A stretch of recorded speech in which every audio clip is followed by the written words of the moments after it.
Olá meus amigos, olá meus irmãos, a graça e a paz de Jesus seja com todos vocês. Graças ao bom Deus nós estamos aqui mais um dia, mais um momento na graça e na presença do nosso Deus Altíssimo. E eu creio que o Senhor vai falar aos nossos corações através da Tua palavra poderosa. Amém? Estou muito contente, muito feliz por nós estarmos tendo essa oportunidade de estar aprendendo com Cristo a todos aqueles ensinamentos que Ele nos deixa através da Sua palavra. Amém? Abra tua mente, o teu coração para você ter um entendimento do que o Senhor quer nos ensinar neste momento. Então nós estaremos lendo agora Mateus de número 12 e olha que a palavra de Deus nos diz: naquele tempo passou Jesus pelas searas e em um sábado, e os seus discípulos, tendo fome, começaram a colher espigas e a comer. E os fariseus, vendo isto, disseram-lhe: eis que os teus discípulos fazem o que não é lícito fazer num sábado. Ele, porém, lhe disse: não tendes lido o que fez Davi quando teve fome, ele e os que com ele estavam? Como entrou na casa de Deus e comeu os pães da proposição, que não lhe eram lícito comer, nem aos que com ele estavam, mas só aos sacerdotes? Ou não tendes lido na lei que aos sábados os sacerdotes no templo violam o sábado e ficam sem culpa? Pois eu vos digo que está aqui quem é maior do que o templo. Mas se vós soubesseis o que significa misericórdia quero e não sacrifício, não condenaríeis os inocentes, porque o Filho do Homem até do sábado é Senhor. E partindo dali chegou à sinagoga deles, e estava ali um homem que tinha uma das mãos mirrada, e eles, para o acusarem, o interrogaram, dizendo: é lícito curar nos sábados? E ele lhes disse: qual dentre vós será o homem que, tendo uma ovelha, se num sábado ela cair numa cova, não lançará a mão dela e a levantará? Pois, quanto mais vale um homem do que uma ovelha? É por consequência lícito fazer bem nos sábados. Então disse aquele homem: estende a tua mão. E ele a estendeu, e ficou sã como a outra. E os fariseus, tendo saído, formaram conselho contra ele para o matarem. Jesus, sabendo disso, retirou-se dali, e acompanharam-no grandes multidões, e ele curou a todas. E recomendavam-lhes rigorosamente que não descobrissem, para que se cumprisse o que fora dito pelo profeta Isaías, que disse: eis aqui o meu servo, que escolhi, o meu amado, em quem a minha alma se compraz. Porei sobre ele o meu espírito e anunciará aos gentios o juízo. Não contenderá, nem clamará, nem alguém ouvirá pelas ruas a sua voz. Não esmagará a cana quebrada e não apagará o morrão que a fumega, até que a faça triunfar o juízo. E no seu nome os gentios esperarão. Trouxeram-lhe então um endemoniado que estava cego e mudo, e de tal modo o curou que o cego e mudo falava e via. E toda a multidão se admirava e dizia: não é este o filho de Davi?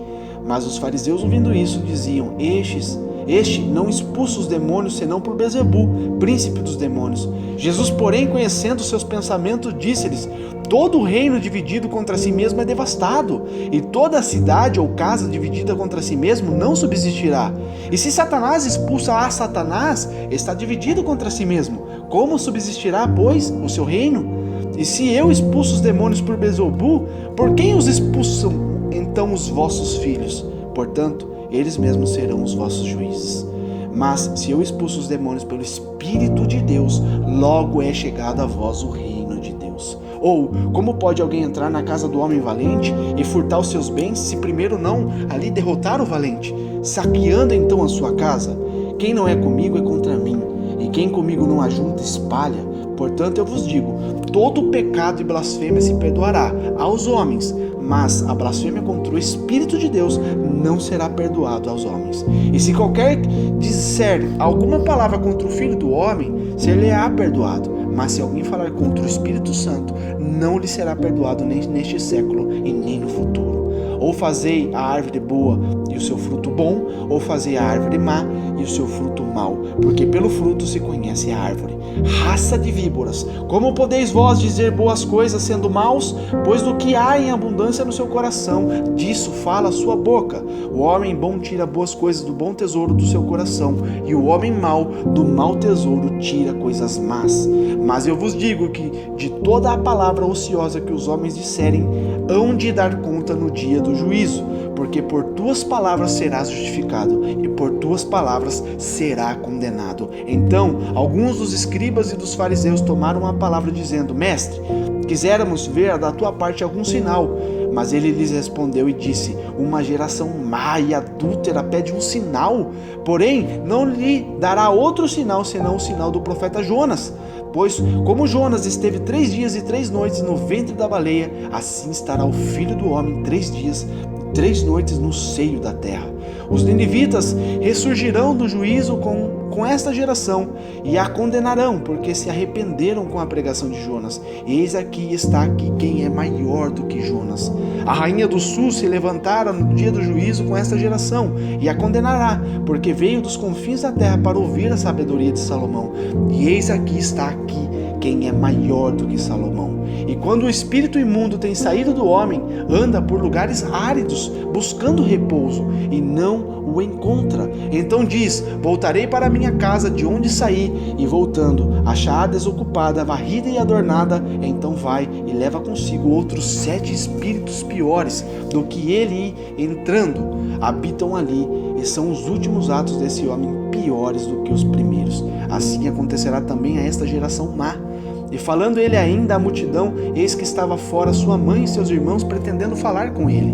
E disse-lhe alguém: eis aqui estão ali fora tua mãe e teus irmãos que querem falar contigo. Ele, porém, respondendo, disse ao que me falara: quem é minha mãe? E quem são meus irmãos? E, estendendo a sua mão para os seus discípulos, disse: eis aqui minha mãe e meus irmãos, porque qualquer que fizer a vontade de meu Pai, que está nos céus, este é meu irmão, irmã e mãe. Amém? Glórias a Deus por isso, irmãos, que palavra pesada.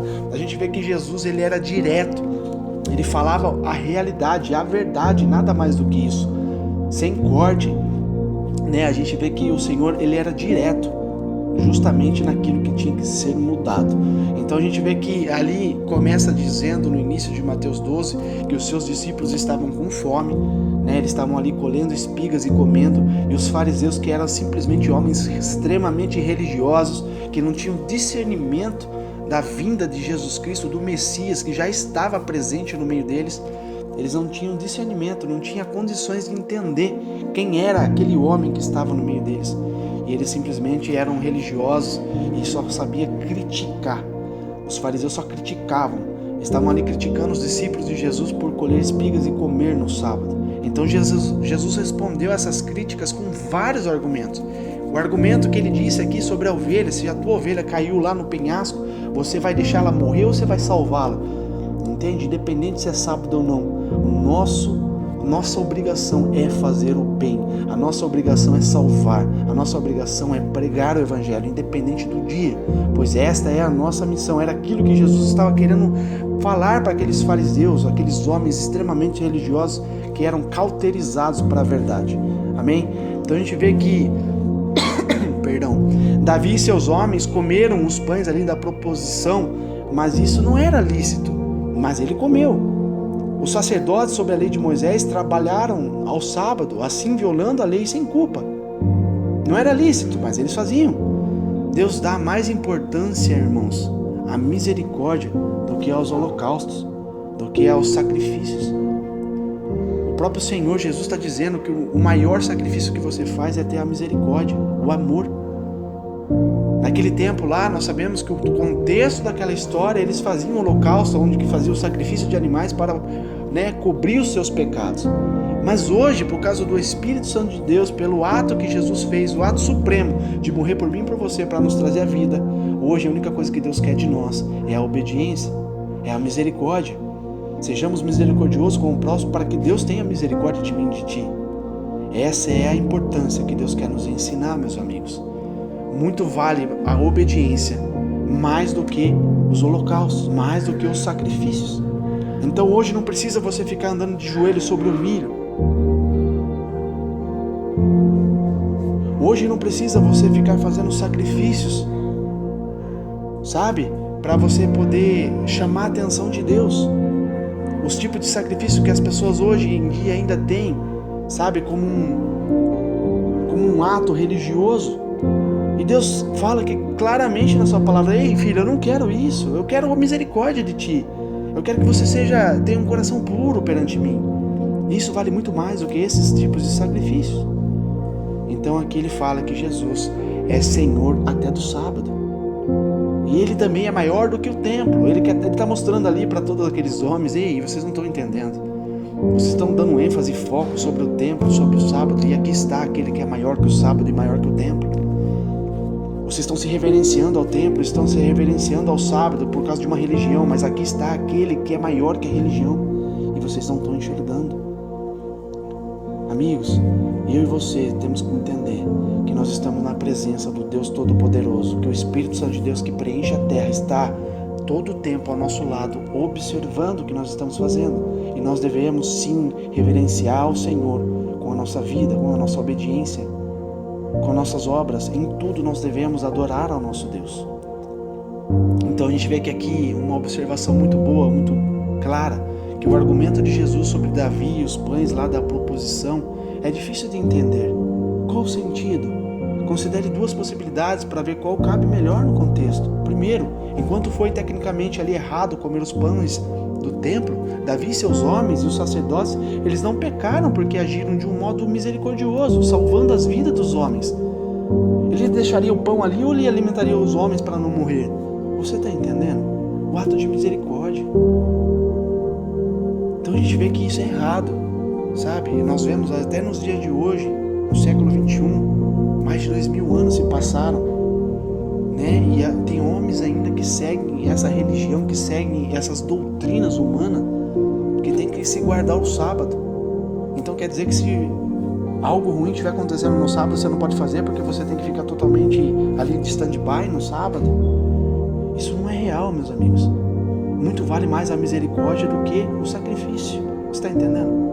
Então, Deus se agrada muito mais daquele que está tendo misericórdia, se compadecendo do próximo, trabalhando no sábado para ajudar aquele que está faminto, aquele que está perecendo, está salvando as vidas daqueles que estão caindo na cova, do que aquele que está em casa falando assim: eu estou me consagrando para Deus no meu sábado.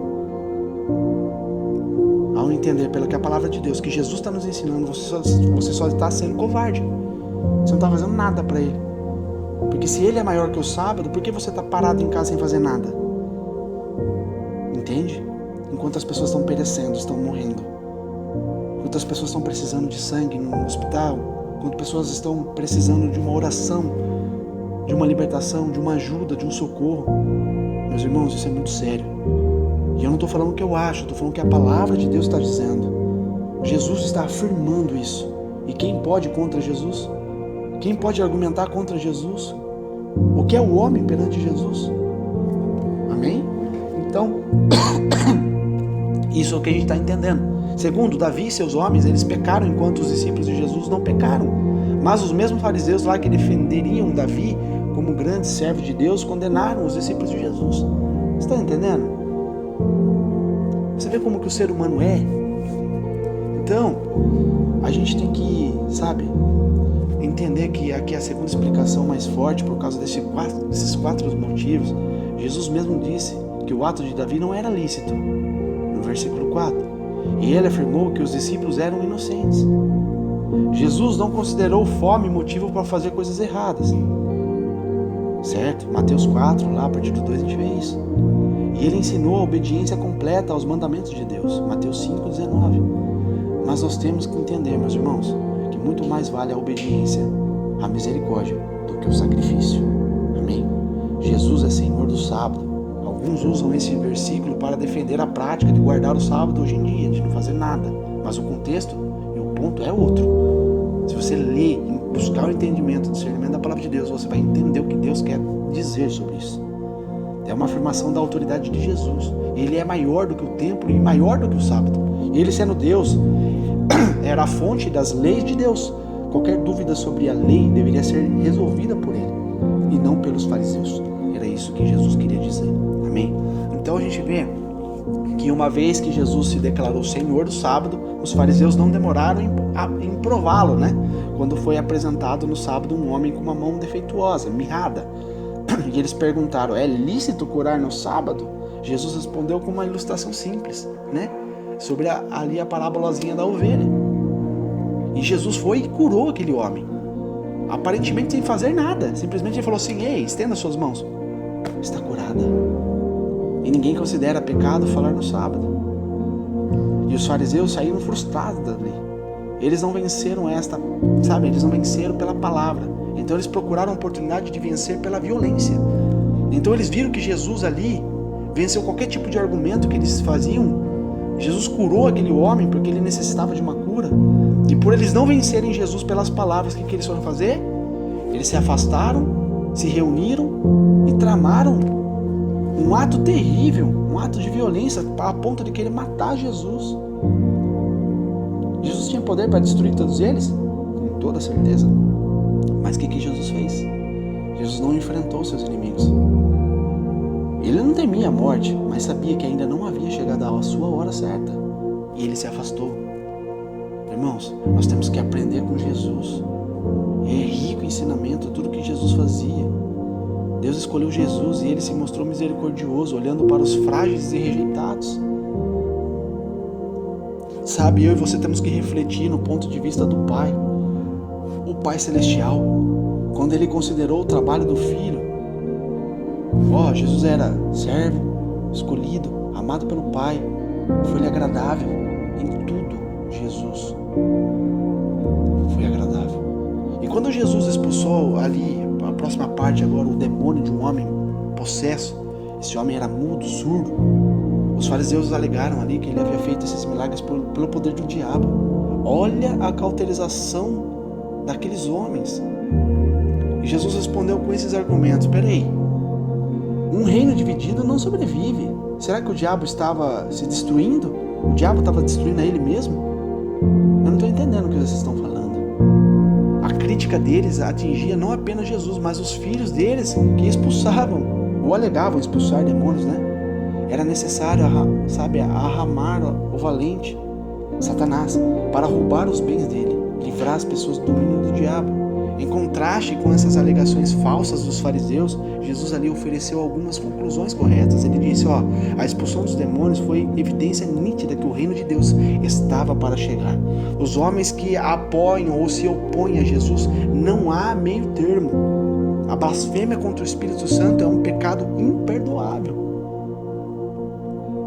Era o que Jesus estava ensinando aqueles homens, ensinando a nós nos dias de hoje. O discernimento que nós temos que ter referente ao mundo espiritual. Então a gente vê que o trabalho principal do Espírito Santo foi a revelação, a confirmação da palavra de Deus. Ele revelou o Evangelho, ele confirmou com sinais e prodígios. Esta palavra é o meio escolhido por Deus para perdoar e salvar as vidas. Lá em Romanos, o apóstolo Paulo fala muito sobre isso. Alguém poderia falar contra Cristo e depois ser convencido pelos sinais e pelas palavras dele e se arrepender? Tal pessoa seria perdoada. Mas a pessoa que se endurece contra Deus, absoluta e finalmente rejeitando a palavra que o Espírito Santo de Deus nos traz, não teria possibilidade de ser salva.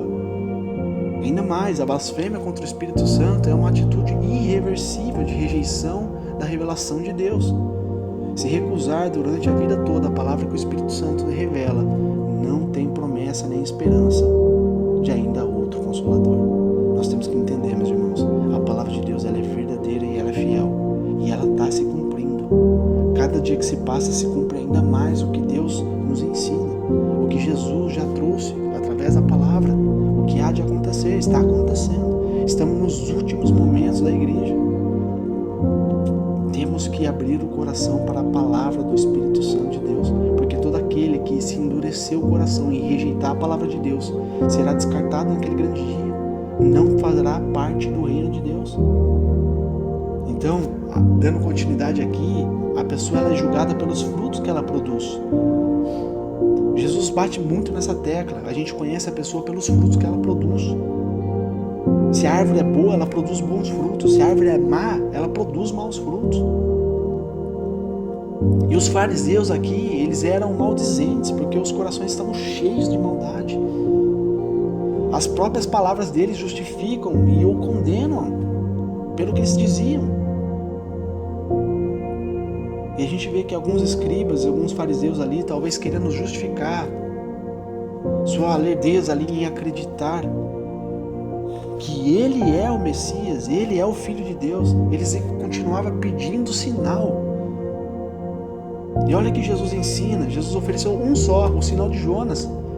A ressurreição dele seria a evidência suficiente para levar qualquer pessoa honesta à verdade sobre Cristo. Ele está dizendo, da mesma forma que Jonas ficou por 3 dias e 3 noites dentro do ventre daquele peixe gigante, assim o Filho do Homem será ressuscitado. Ele vai morrer morte de cruz, vai levar o pecado da humanidade, mas Jesus vai ser ressuscitado. Eu serei ressuscitado pelo Pai, e eu vencerei a morte, vencerei o pecado, vencerei todas as coisas. Por um homem entrou o pecado, e por um homem vai sair o pecado, por mim, Jesus Cristo. Era o que o Senhor estava tentando ensinar aquelas pessoas, mas eles eram povo ruim, coração de pedra, não entrava a palavra de Deus. E Jesus ali advertiu as pessoas sobre o perigo de perder a sua salvação, deixando o diabo tomar posse delas de novo. Olha, isso é muito importante, meus irmãos. Isso é muito importante que nós venhamos aprender, sabe? A família de Jesus chegou a Jesus ali e foi avisado. Ao invés de parar o seu trabalho para atender ali, sabe, a sua mãe, os seus irmãos, Jesus enfatizou a importância de ser família espiritual, fazendo a vontade do Pai. Parece ser duro, a hora que a Maria e seus irmãos ali chegaram para querer falar com ele, e ele simplesmente ignorou. Ele estendeu as mãos para os seus discípulos e falou assim: quem é minha mãe? Quem são os meus irmãos? Aquele que faz a vontade do Pai, esses sim são os meus irmãos, minha mãe e minhas irmãs. Ele está falando, tentando ensinar para o povo que ele está aqui para um meio espiritual, não físico, carnal. Ele não está aqui para brincar de família, ele estava aqui na terra para salvar a humanidade. E as pessoas ali, até certo tempo, os discípulos estavam imaginando que Jesus veio aqui para reinar sobre a terra, para construir um novo reino aqui na terra, e Jesus não veio para fazer isso. Ele veio para tirar o pecado do mundo, para salvar a humanidade no mundo espiritual. E as pessoas tiveram dificuldade de entender isso. Até nos dias de hoje as pessoas têm dificuldade de entender isso. Que Jesus é espírito, não é carne. O mundo de Deus é espiritual, não é físico. Por isso que nós temos que sim procurar primeiramente o reino de Deus e a sua justiça. E as demais coisas, que são as coisas carnais, essas coisas é de menos para Deus. Ele acrescenta ou ele tira. Ele faz o que ele achar certo. Então, a família de Deus, a família de Jesus é uma família espiritual, não uma família física. Então, meus irmãos, nós entendemos que Deus encontrou em Maria por ser uma mulher virgem, pura, que não tinha relacionamento com homem nenhum, e o Senhor achou graça para poder trazer Jesus à existência de um plano espiritual para o físico. Ele tinha que vir à terra e ele tinha que vir pelo modo correto, pelo modo natural. Então Maria deu a luz a Jesus Cristo sendo virgem. Posterior a isso, Deus começou a tratar Jesus para que ele pudesse cumprir todos os mandamentos e cumprir o chamado dele aqui na terra. Agora que a gente fala sobre a família física de Jesus aqui na terra, a Bíblia fala aqui e em outros lugares sobre a mãe e os irmãos de Jesus. Dessas passagens aprendemos que Maria teve outros filhos depois do nascimento de Jesus. Quer dizer, então ela não é mais virgem, né? Então a gente vê que a doutrina nos dias de hoje ainda, que as religiões vêm trazendo, que ela ainda continua virgem perpétua, isso não tem respaldo bíblico. Porque se ela teve outros filhos, ela não é virgem. Se ela teve outros filhos, ela teve os outros filhos natural. Ela continuou tendo a vida dela com José e seus filhos, e Jesus mudou o caminho, ele começou a fazer a obra dele. Por isso que Jesus naquele momento diz: quem é minha mãe, quem é os meus irmãos? Ele está dizendo a diferença do mundo físico e do mundo espiritual. Amém? Então isso nós temos que ter muito, muito com consciência, né? O que a Bíblia respalda, o que a palavra de Deus fala a respeito disso. Então, por isso que a adoração, a exaltação somente a Jesus, que veio de um modo divino. O restante dos filhos de Maria, o restante da vida de Maria foi uma vida natural, uma vida comum como a minha e a sua. Amém? Que Deus te abençoe. Eu acredito que essa palavra nos trouxe um discernimento, da palavra de Deus, o que Jesus ensinava naqueles momentos, naquele contexto da história, e o que ele nos ensina pelo que foi feito, para que eu e você possamos acertar, que nós possamos viver uma vida de integridade. Amém? Que Deus abençoe a tua vida, que Deus te ilumine e você possa cada dia mais ser capacitado por Jesus. Que Deus te abençoe.